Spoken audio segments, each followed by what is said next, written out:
Section 1. Arrival and First Impressions, January 15th, 1944.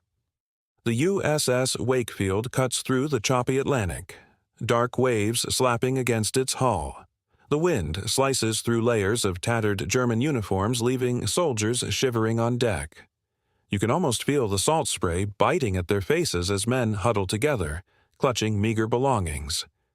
The ocean hums a low, unbroken warning beneath the ship's steady roll. No one speaks.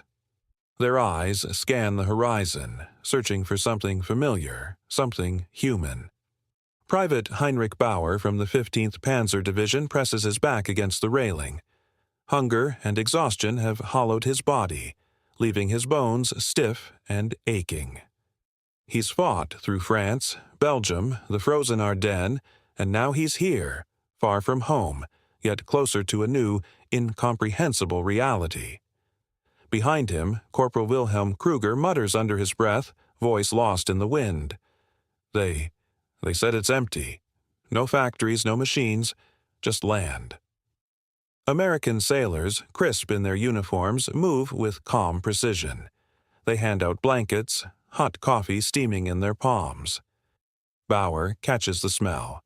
Rich roasted coffee, the faint sweetness of sugar, the warmth he hasn't felt in weeks. The men shuffle forward, hesitant, unsure if taking it would be a betrayal or a miracle. The Americans do not flinch. They do not scowl. They treat them not as enemies, but as men. As the Wakefield nears the coast, the first signs of industrial America rise on the horizon. Smokestacks belching black clouds, cranes moving with clockwork precision, rail lines crisscrossing the massive piers. Bauer blinks. The scale is incomprehensible.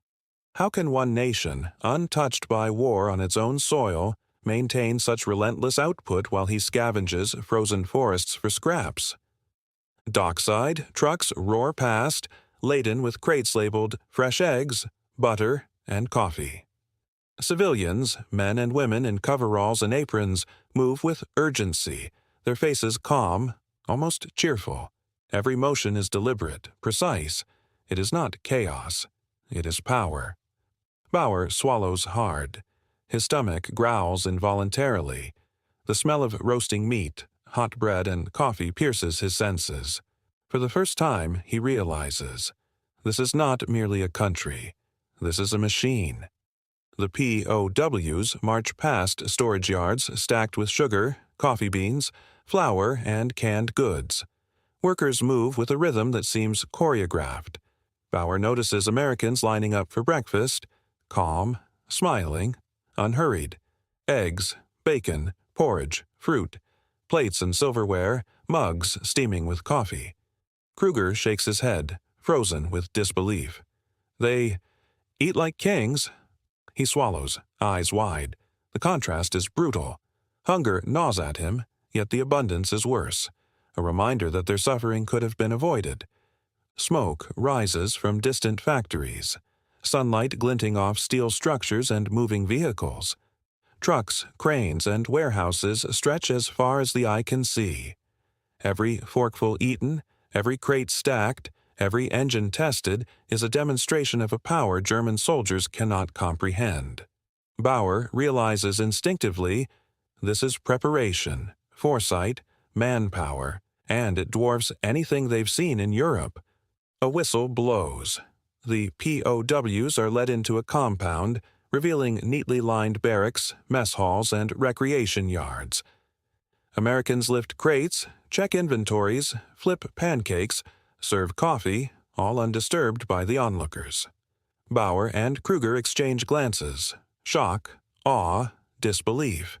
And then a massive Liberty ship crests the docks, engines roaring, cranes unloading supplies with mechanical precision. The POWs' hearts hammer in their chests. This is no single meal. This is a machine, a war engine, a force they cannot touch.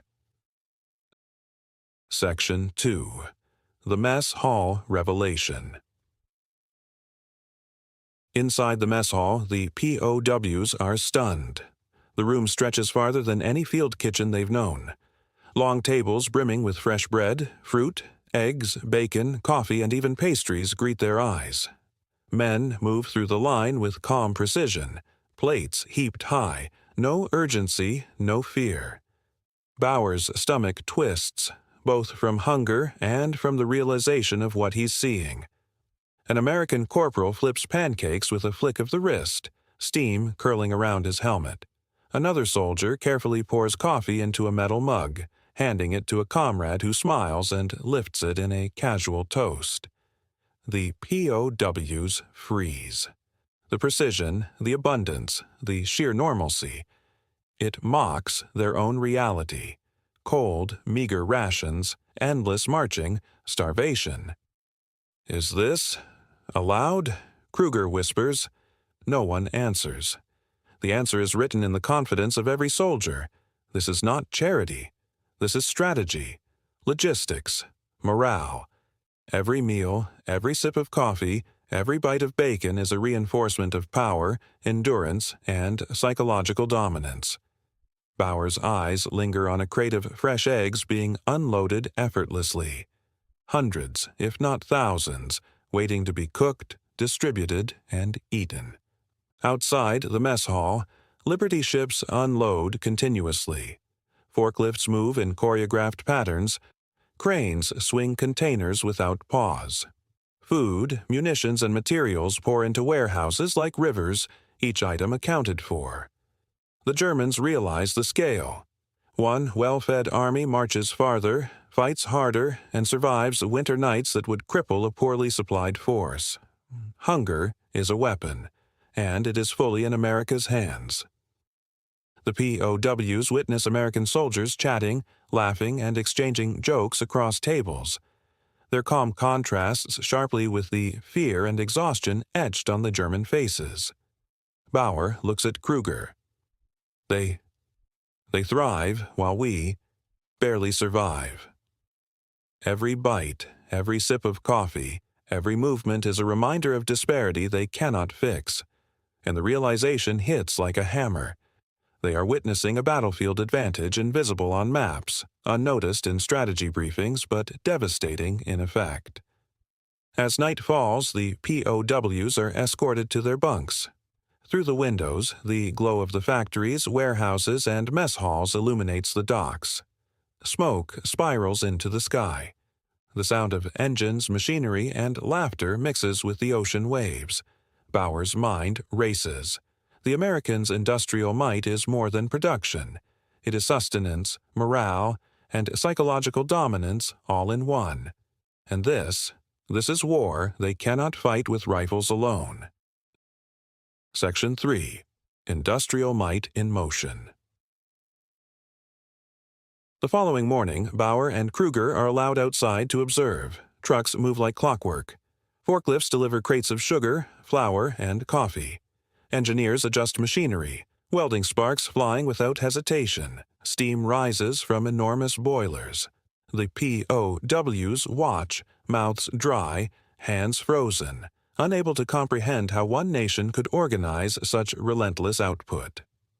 Nearby, an American officer directs a team of cooks to prepare breakfast for thousands. Eggs, bacon, oatmeal, bread, coffee, every station staffed and functioning in perfect harmony. Every soldier receives exactly what he needs, hot, fresh, and on time. Bauer notices the gleam of stainless steel, the rhythm of ladles dipping into steaming containers, the smooth flow of trays from kitchen to table. It is poetry, disguised as logistics. Kruger mutters, We couldn't replicate this if we burned our factories and men to the ground." Bauer nods, the weight of the realization pressing down. War is not just bullets and tanks. War is preparation, supply, and morale. The Americans are already winning where the Germans thought it could be fought on equal terms. The POWs are marched past warehouses stacked high with barrels of oil, sugar, and coffee. Liberty ships continue to unload without pause. The scale is industrial, almost obscene. The German soldiers can only stare. Every bite eaten by American troops fuels endurance. every sip of coffee sharpens minds. Hunger becomes a weapon, and the Americans wield it flawlessly. By midday, Bauer catches a glimpse of a convoy leaving the docks, trucks packed with food and ammunition. American soldiers laugh, chat, and wave at one another. The POWs see order, efficiency, and morale fused into a seamless operation. They shiver not from cold, but from the stark truth. No battlefield valor can overcome a nation prepared to feed, organize, and sustain its men at this scale. Section 4. The Psychological Blow. By evening, Bauer and his comrades retreat to their bunks, minds spinning. They replay every detail: the steam rising from coffee, the pancakes golden in morning sunlight, the orderly chaos of trucks and warehouses. Hunger gnaws, yes, but worse is the humiliation. Every morsel eaten by the Americans is a statement: organized, prepared, confident, unshakable. Bauer sits on the edge of his bunk. "They live while we survive," he whispers. It is not sarcasm, it is fear. The POWs understand now. Industrial might can break morale as surely as bullets can break bones. Every tray of food, every crate unloaded, every meal prepared and eaten is a weapon. They have been schooled in a battlefield lesson invisible to maps and unseen by commanders. A fed, well-rested, well-fed soldier is unstoppable. The night is silent, but Bauer cannot sleep. He thinks of Stalingrad, the frozen Ardennes, the rations that barely kept him alive. And now he has seen the difference. A difference measured in calories, in organization, in morale. And it terrifies him. Section 5. Reflection and Realization. Days pass and Bauer and Kruger witness more. Liberty ships, warehouses, mess halls, trains, and trucks operate in relentless rhythm. Every American soldier is fed, rested, and prepared. Every POW sees the disparity etched in concrete, steel, and steam. Hunger and exhaustion are weapons in themselves, and they are in America's hands. As Bauer gazes back at the docks, the realization is complete. The industrial machine of America is unstoppable, and the German soldiers understand, in a way no battlefield could teach, that the war is already being won long before bullets are fired.